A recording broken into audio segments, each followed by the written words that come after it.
Assalamu alaikum friends, today I will discuss how to fix Facebook watch video icon tab missing.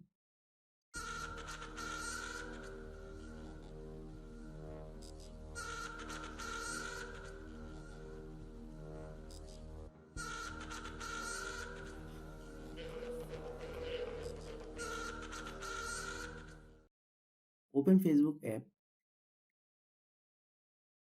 You can see my video icon is missing. Click this icon. Click settings.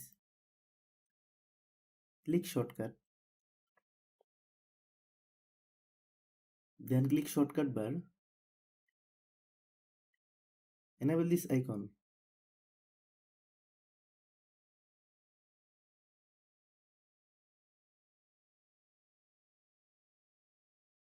My problem is solved. If you have any problems, update the Facebook app from the Play Store. Thanks for watching.